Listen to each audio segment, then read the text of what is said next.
If you want to make a difference and leave a legacy, I would tell you to find a mentor and seek knowledge. Then turn around, find someone else who needs a mentor, and continue to pass the torch.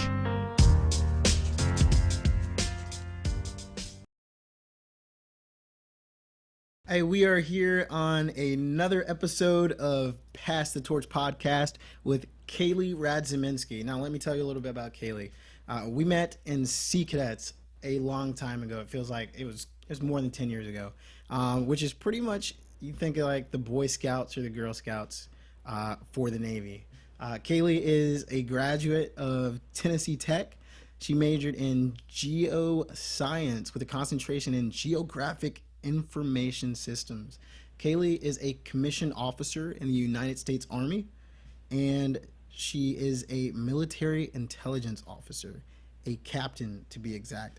Kaylee's had 2 deployments, one to Iraq and one to Afghanistan overseas. She served as a battalion assistant intelligence officer.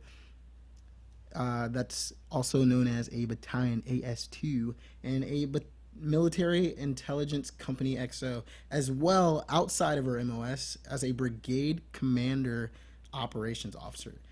It's ridiculous. That's crazy. I could tell you more, but I'd probably have to kill you. Actually, she would have to kill you. But that's it. Kaylee, welcome to Pass the Torch podcast. Really glad to have you. Thank you. It's great to be here. Absolutely. So if I've left anything out of your incredible bio, or what you're involved in now, tell us a little bit about where you are in life right now. So as of May 1st, I made captain in the United States Army. So when you make the next rank, or whenever you make captain, you have to go to a school called the Captain's Career Course. Nice.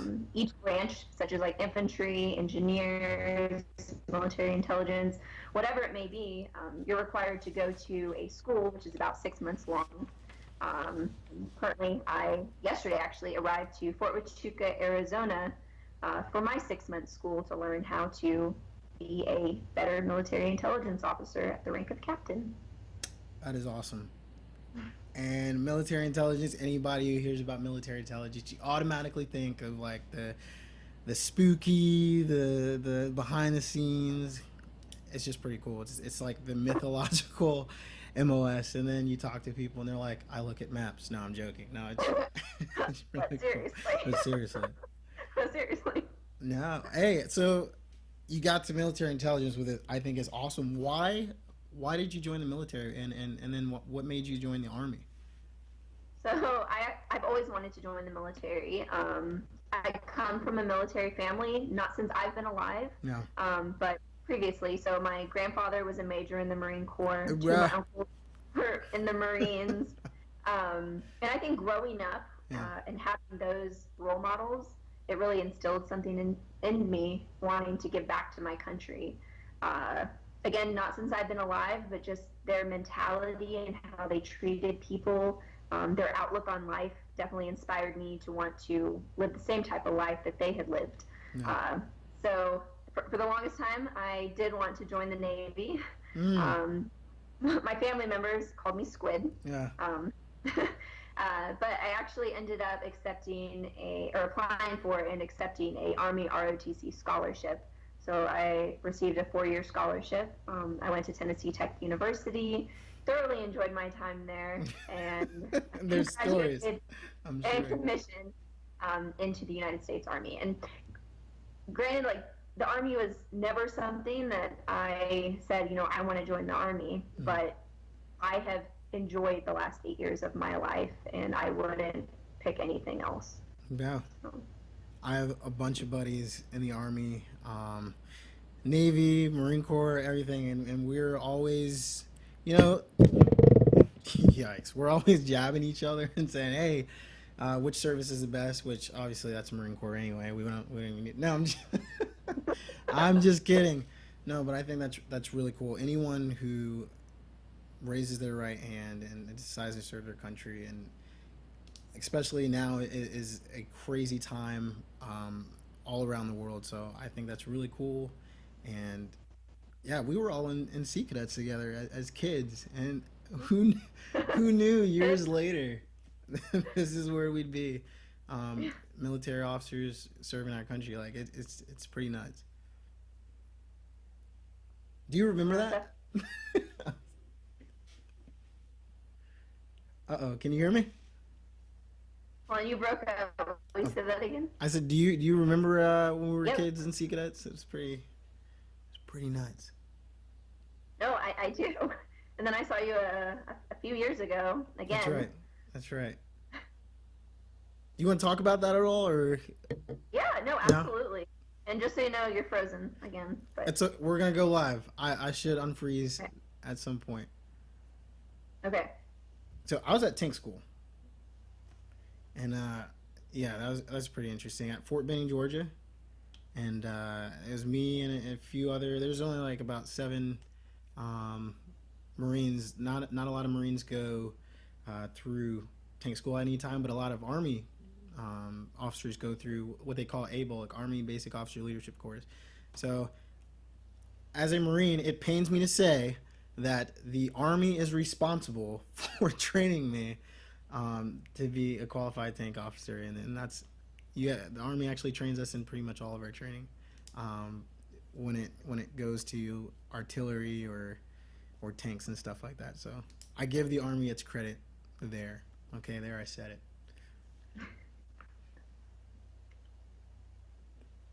Am I still frozen?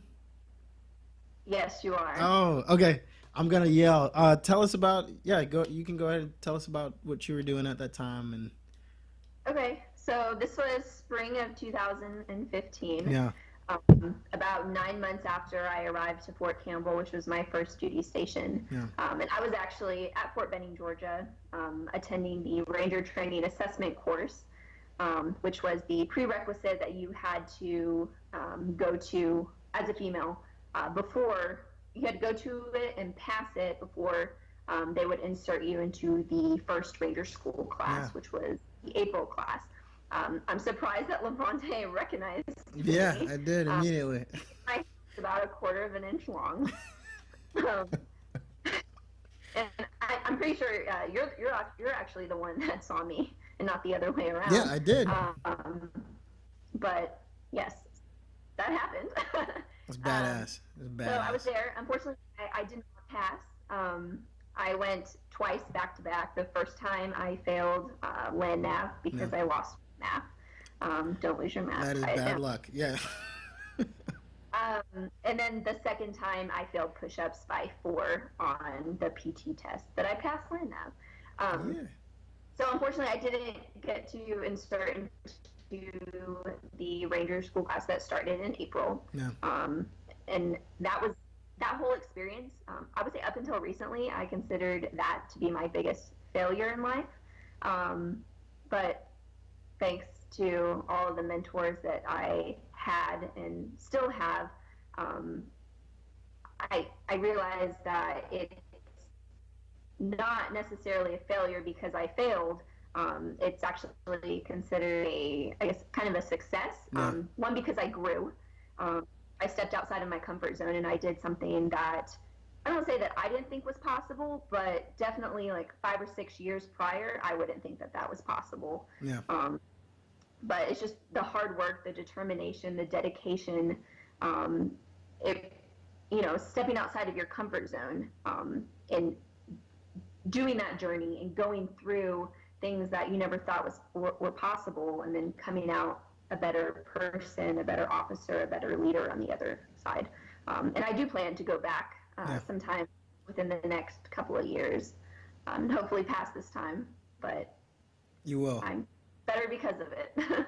That is badass, and I keep saying that's the perfect word for it. First of all, yes, Kaylee did not have as long as hair she has right now.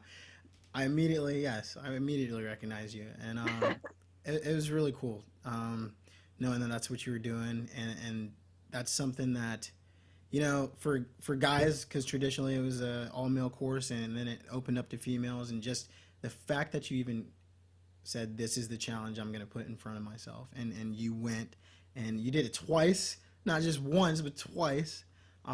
Says a lot about you, about perseverance, about your character, and that you have grit, and that you're someone who doesn't give up, and that's ridiculously admirable. And some people who know me personally know that my original career path was actually infantry in the Marine Corps. Like that's what I wanted to do. At the basic school, put it first. People were like, "Yo, bro, are you serious?" I'm like, "Yeah, that's the life." Um, and I also tried twice, and it just wasn't in the cards. And the fact that I just got to try, and what I learned about myself, and the guys that I went through it with, they're great. It's pretty awesome. Just some people, not everybody even tries that. You know what I mean? So that says a lot about character, and that's something that we nowadays, like, people look at our generation, especially millennials, and they say, oh, that generation's lazy, or that generation, they don't want to work hard. And I think that's a bunch of BS, because they're not looking at the right sample size. They're looking at a small group over there who's sitting on their couch and they're not doing anything, and they're not seeing you. They're not seeing the Kaylee Radzyminskis of the world, who are like, they're just going for it. And so I think that's really awesome. Thank you. And you're going again, and I'll be rooting for you, and I know everybody else will be too. Well, thank you. I really appreciate it. 100%. Leading up to the course, though, I definitely noticed like two different. I guess I had like good mentors, and then maybe some not so good mentors, Yeah. who maybe thought that they were trying to help, but they really just didn't know how. So I had a lot of mentors that gave me the training aids that I needed, gave me time on the 240s and the 249s that I needed, and the just the support. And then there was also, again, some not so good mentors that I've definitely learned from, who said, nobody expects you to pass. Wow. And so the type of person I am is, you tell me I can't do something and I will absolutely do it. Yeah. Yep.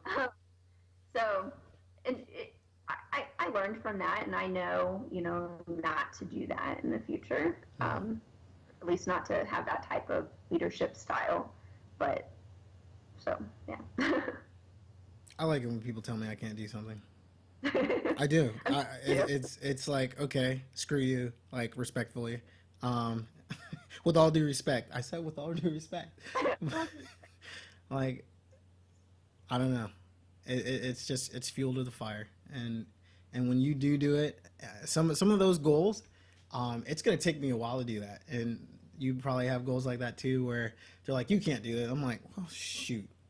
I hope you're still alive, because this is like a 20-year goal, but just hang on so I can come tell you. Not really. Yeah. That's okay. There's going to be people who are going to be rooting for you, and there's going to be others who they want to see you fail. And no matter what, if your why is big enough, you're gonna do it regardless, and you're gonna make those who were rooting for you really happy, and those who were, hoping you failed, miserable, because that's the ultimate revenge. It sounds cliche, but that really is the ultimate revenge, is being successful in endeavors that people are like, oh, fall. But I don't know, just talking to you and knowing you, and we like,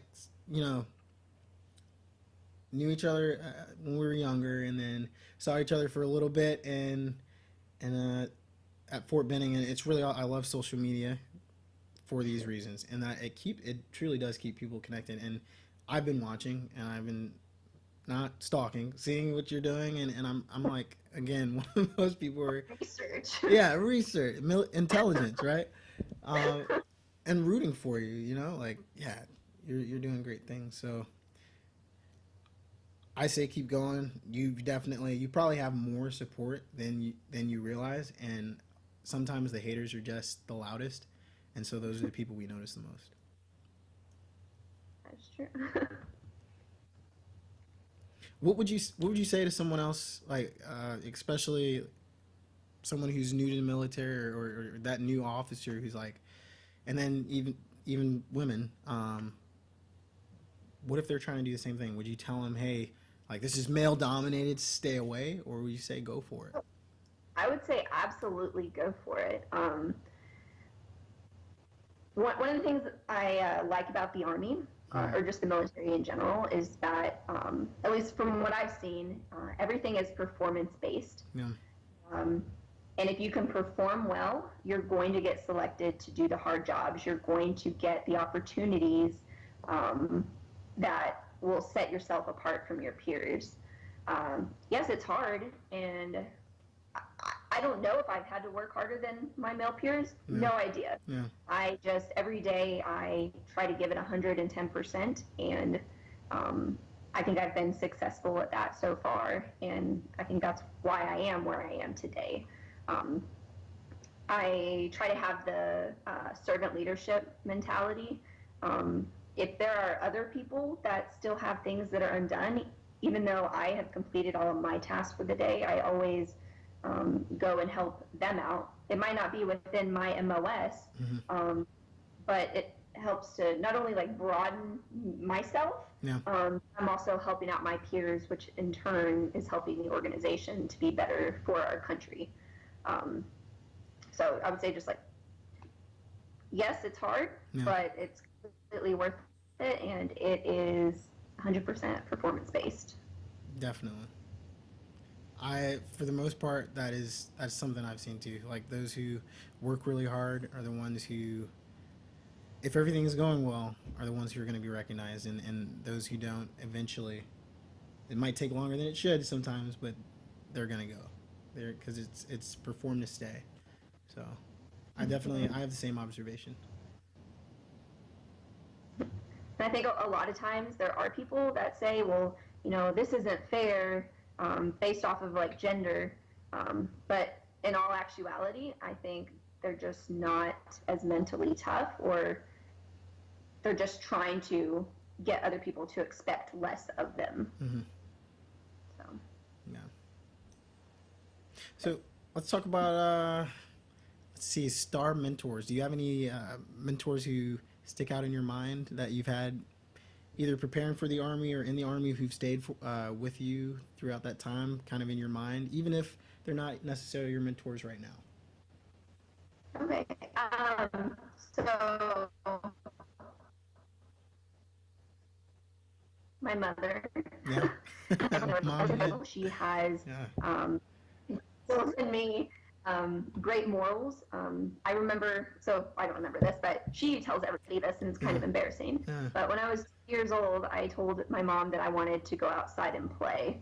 And she told me if I could tie my shoes, I could go outside and play. So I sat down for 2 hours. I learned how to tie my shoes. They were the bunny type of knot.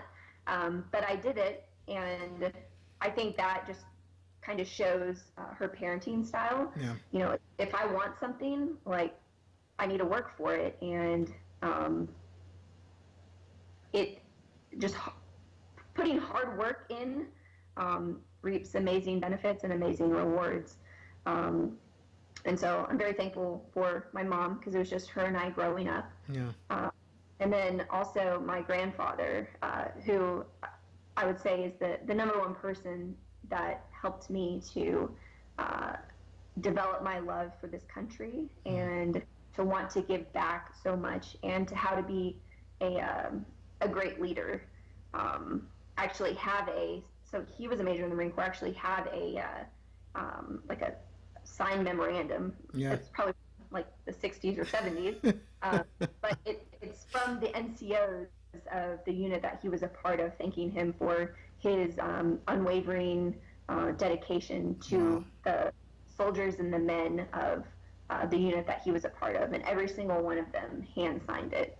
And I would say, like, that's probably my favorite piece of like family history that I have that makes me think of him, and actually have it here in my house. That way, I have something that grounds me to help me to remember why I choose to do what I do every day. That's awesome. And then like also within the military, Yeah. I think one of the amazing things about the military is that you're expected to mentor people and you're expected to be mentored. Yeah. And it's amazing, I, I think, amazing just to see the different leadership styles because, like, we have doctrine, which I would say is a science, and then we have leadership, which I would attribute to more of an art. Yeah. So we have, like, what we're supposed to do according to doctrine, but then the art of, how do we inspire people to do that doctrine, to do what they're supposed to do. And so just the different leadership styles. I went to an LPD a couple of months ago that my brigade commander put on. What's LPD? Leadership Professional Development. Okay. Which is something that you're kind of supposed to do in the military as a leader, but not a lot of leaders set aside the time in order to do all of these like benchmark activities that you're supposed to do as a leader.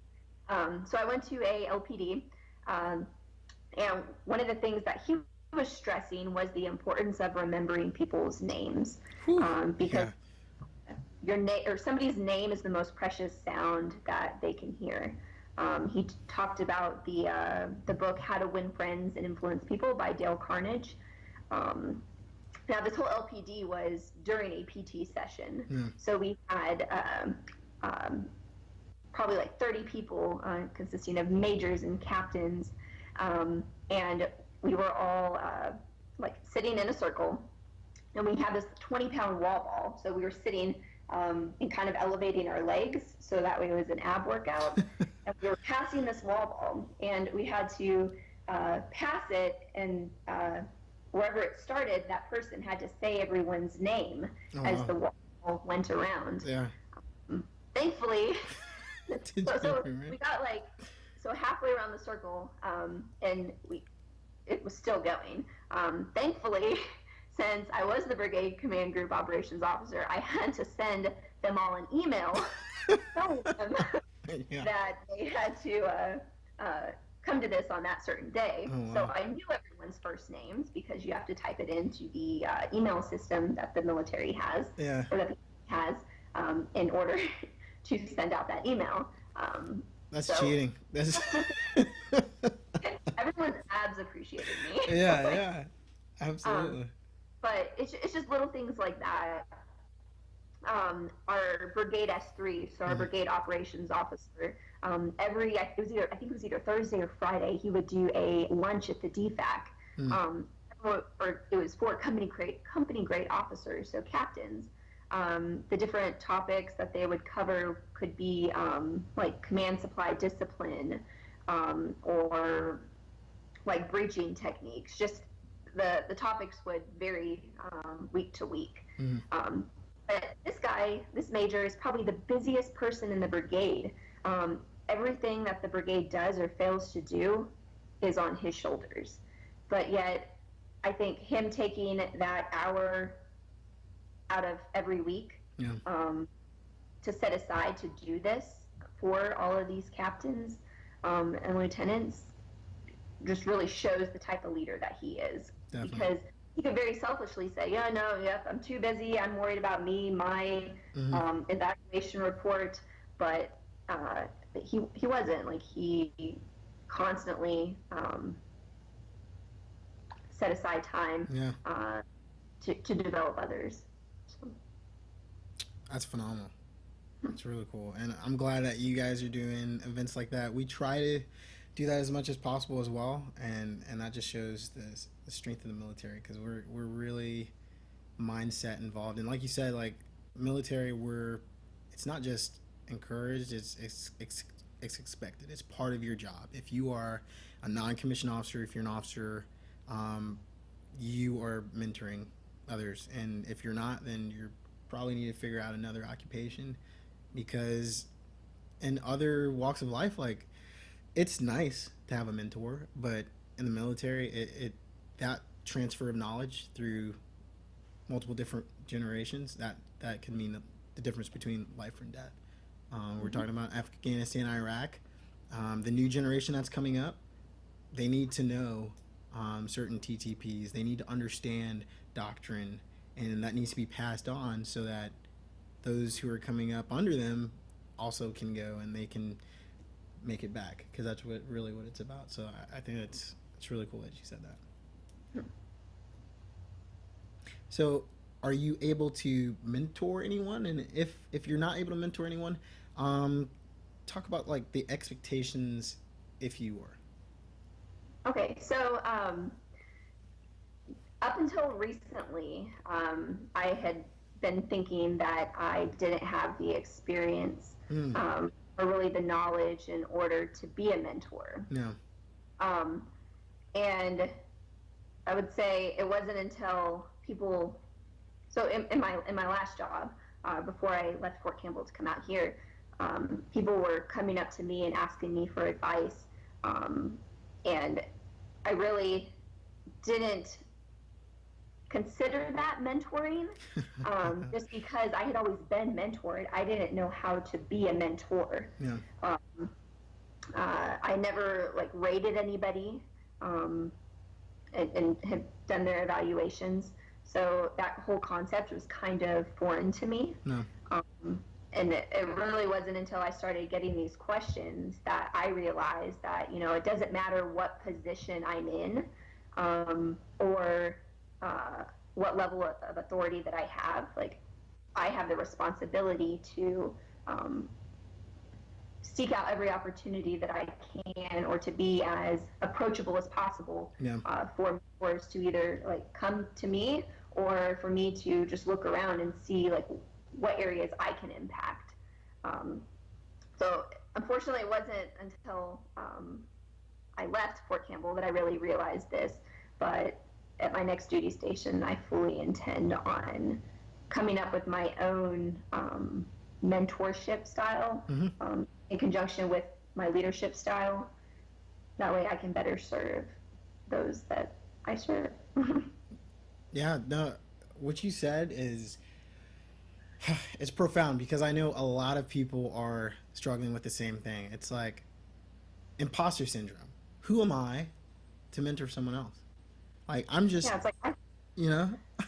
yeah, no, absolutely. It's like I'm probably the one person that sees like 100% of my shortfalls, and unfortunately, like Yeah. what I see, and I see like where I need to improve.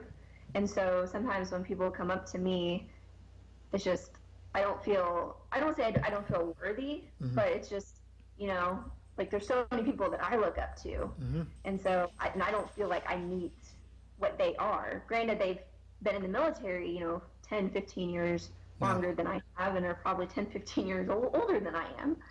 But yeah, it's definitely different.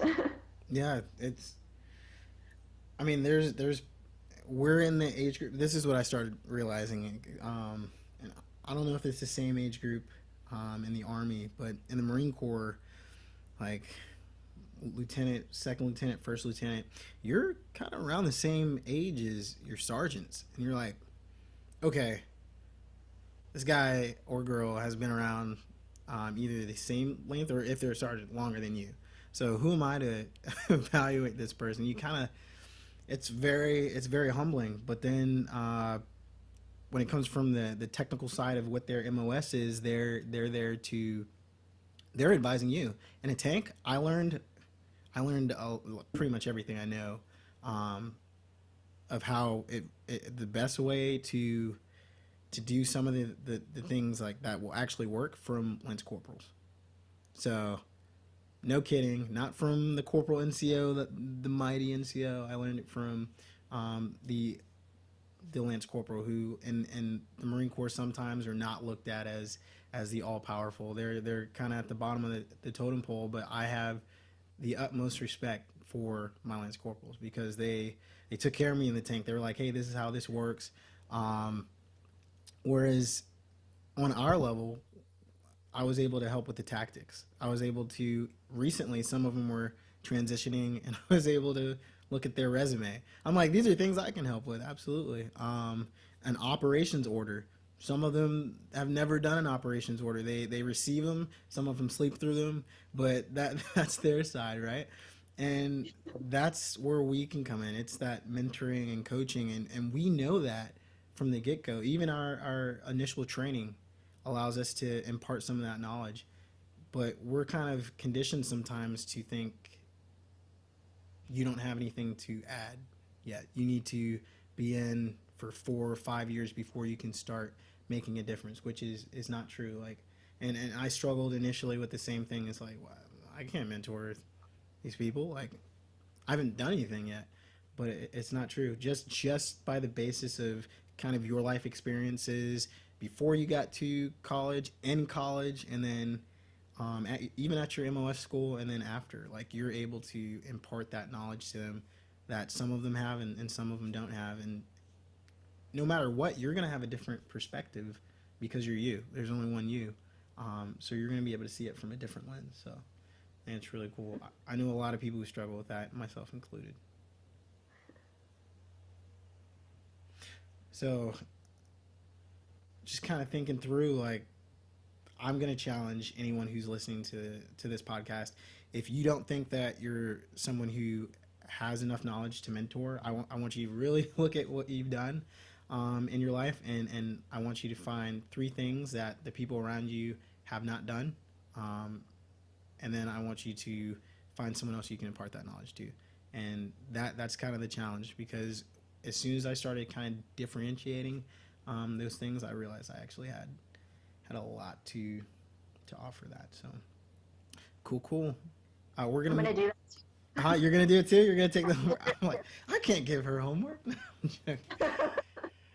Oh, okay. So I want to talk to you about key resources.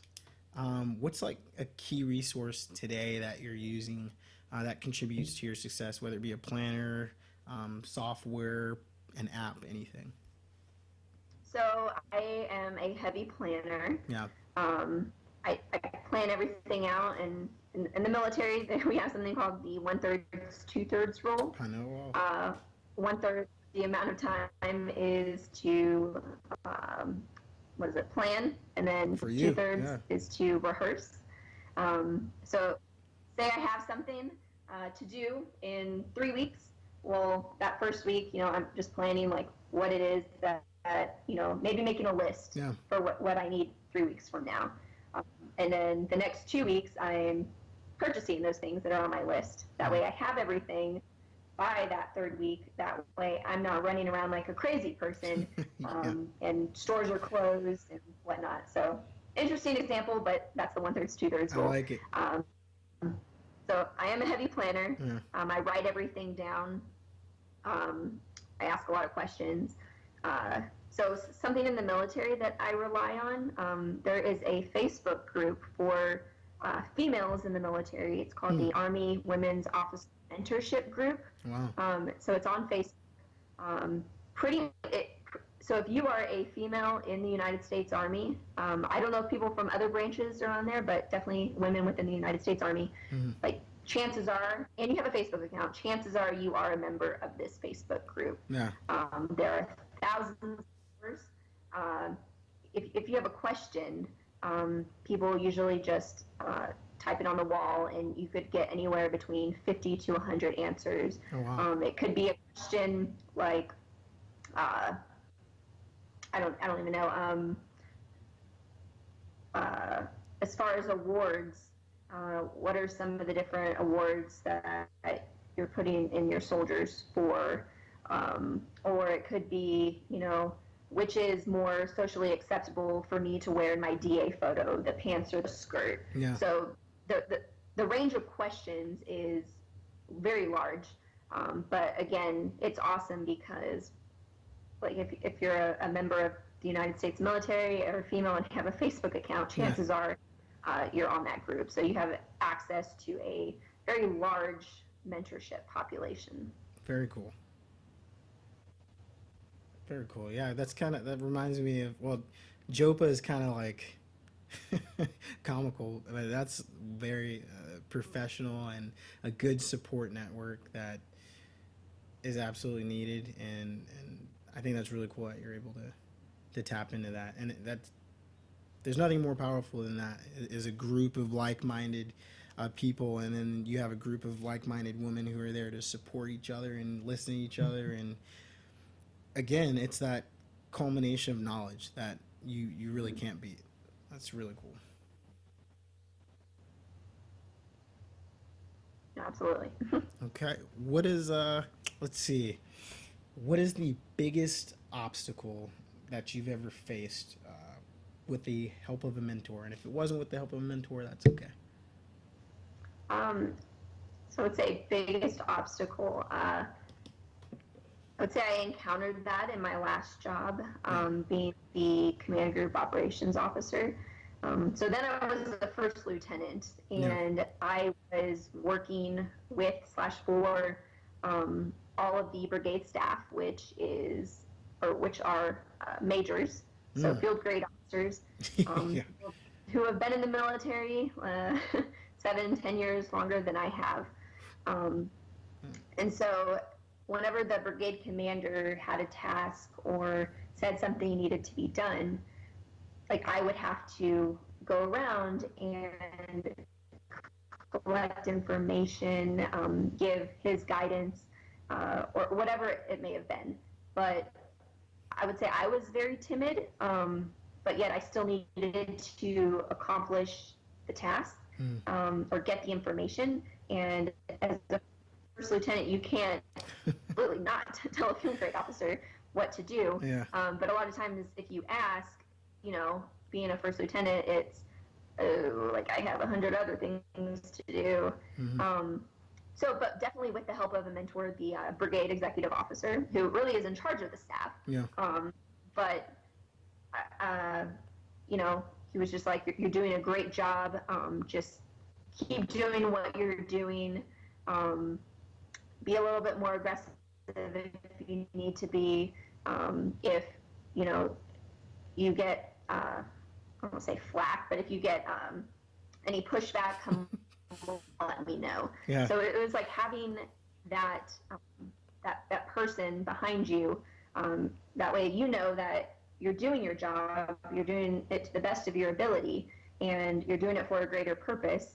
And then having somebody behind you to back you up is, yes, that's how I got through that. That's huge. That's it's it's funny how you can have like really really good XOs who will do that. They'll mentor you. They'll take care of you. And they'll have your back. Or because the XO position, especially a brigade XO, they could be your worst nightmare and just be like, figure it out. And you're like, what?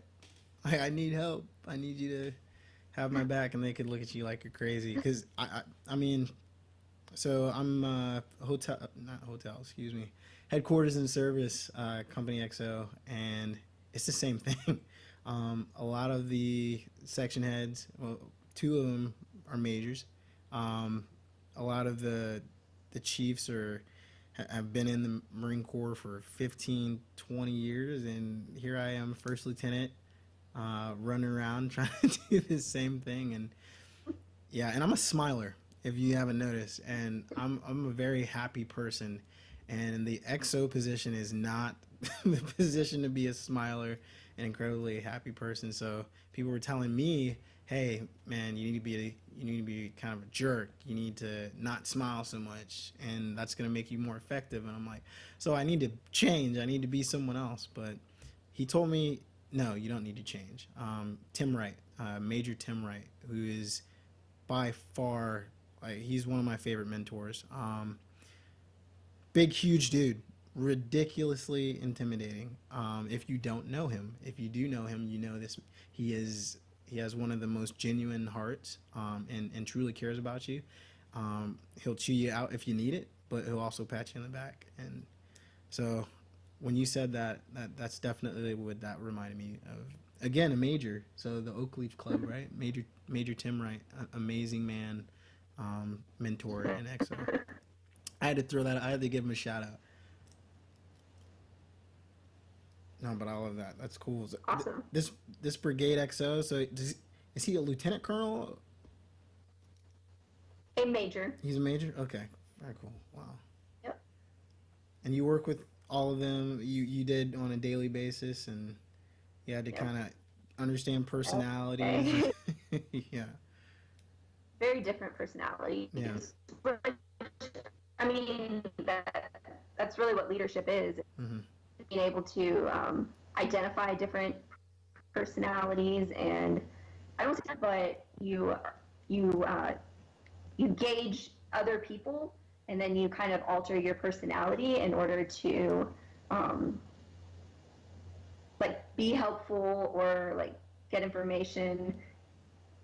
I'm not trying to like describe manipulation at all, yeah. but That word always comes up. It's I yeah. mean, it really is, It because is a everyone form. is Yeah, different and everyone responds to different things differently. yeah, And so it's, what can I say to this person that might make this other person hmm upset or irritated or agitated. absolutely. Um, so Yeah, that's again it's why leadership is an art. it's hard. It's not easy. If it were easy, everybody would be good at it, and that's certainly not the case. But you're definitely well on your way. Let's see. So I'm gonna see if this might rack your brain, or it'll be really easy for you. But like, what's a quote, a poem, or a short passage that you're using today that kind of keeps your passion on fire, that keeps you motivated? I actually have it. Ah, I didn't rack So your brain. No, that's good. leaders become great not because of their power, but because of their ability to empower others. And that's by John Maxwell. And that's something that I think about every day, Yeah, because, um, you're not a leader if you don't have followers. And you're not a leader if, your followers are not doing great things, yeah, or doing things for other people or for the greater good. So I really like that quote. definitely. And you used servant leadership earlier too, which stood out to me. Um, my favorite kind of leadership ever. I think that is the most pure form of leadership. That is why you're in a leadership position. If you think you're in a leadership position for yourself, then again, like you said, you really don't have followers. You're serving yourself, therefore you're following yourself. So who's following you? Um, that's the true core of leadership, and the fact that you um, singled out servant leadership as a way to describe it, like very cool. Yeah, it makes sense that we were in the same circles, um, because your mindset is definitely at the same place. Servant leadership, 100%. If you're that person who is making sure that the people that you're working with are taken care of, in the Marine Corps, officers eat last. I love that. You're hungry, but guess what? You're making sure your Marines are good. Um, that is the most fulfilling form of leadership. So I think that's really cool. Absolutely. Real quick, so when I first got to Fort Campbell, Yeah. I went to a battalion, and I was in the S2 shop, or the intelligence shop, Mm-hmm. and there was a captain in the S3 shop, or the operations cell, and he was getting out of the Army, Yeah. but I noticed that he was there. He was the last person to leave that battalion headquarters every single day, and was pretty much the first person there every day. So one day I asked him, like, I was like, hey, like, you're getting out of the Army, like, why are you working so hard? Mm-hmm. Because I knew other people that were getting out of the Army who would literally like leave at the first possible opportunity that they had, and they would almost always be late to work every day. And Yeah.